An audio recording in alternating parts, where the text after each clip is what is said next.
Potato fry healthy recipe చేసుకుందాం రండి. Welcome to my channel Madhura Smruthi. Cook healthy, eat healthy and stay healthy. ఓ 1/2 kg sweet potato తీసుకొని దాన్ని శుభ్రంగా మట్టి లేకుండా కడిగి పీల్ చేసుకొని కట్ చేయండి.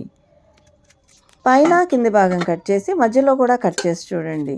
ఏమన్నా పుచ్చులు వగైరా ఉంటే తీసేసి దీన్ని ప్రెషర్ కుక్కర్లో వేసి ఒక 1/2 గ్లాస్ నీళ్ళు పోసి ఒక విజిల్ వచ్చేంత వరకు ఉడికించండి. కుక్కర్ ప్రెషర్ పోయిన తర్వాత వాటిని తీసి చిన్న ముక్కలుగా కట్ చేసుకోండి.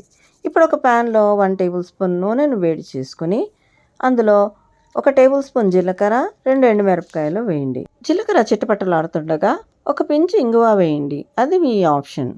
ఇప్పుడు కట్ చేసి పెట్టుకున్న స్వీట్ పొటాటో ముక్కల్ని వేసుకొని లో ఫ్లేమ్లోనే ఒక 5 నిమిషాల పాటు ఫ్రై చేయండి. ఆల్రెడీ ఉడికి ఉంది కాబట్టి చిలకడ దుంపని లో ఫ్లేమ్లోనే మీరు ఫ్రై చేయండి. ఇప్పుడు తగినంత ఉప్పు వేసి అలాగే చిటికెడు పసుపు, తగినంత కారం, ఇక్కడ నేను 1/2 టీ స్పూన్ కారం వేస్తున్నాను, మీ రుచికి తగ్గట్టుగా వేసుకోండి. ఇదంతా బాగా కలపండి. మూత పెట్టి మరో 2 నిమిషాలు మగ్గనివ్వండి.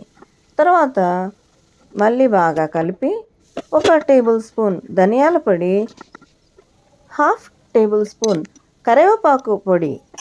ఈ రెసిపీ నేను ఆల్రెడీ అప్లోడ్ చేశానండి, నా ఛానల్లో ఒకసారి చూడండి. ఇదంతా బాగా మిక్స్ చేసి స్టవ్ స్విచ్ ఆఫ్ చేసి సైడ్ డిష్గా సర్వ్ చేసుకోండి. ఇది వేడిగా తిన్నా బాగుంటుంది, చల్లగా తిన్నా కూడా స్వీట్ పొటాటో కర్రీ చాలా టేస్టీగా ఉంటుంది. మీరు దీన్ని స్నాక్గా కనుక ఈవినింగ్ టైంలో సర్వ్ చేయాలనుకుంటే దీనిపైన చాప్ చేసి పెట్టుకున్న కొత్తిమీర, కరివేపాకు, పుదీనా ఆకులు, ఉల్లిపాయలు అలాగే నిమ్మకాయ పిండుకొని బాగా కలిపి సర్వ్ చేసుకోండి. టీ టైంలో చాలా బాగుంటుంది.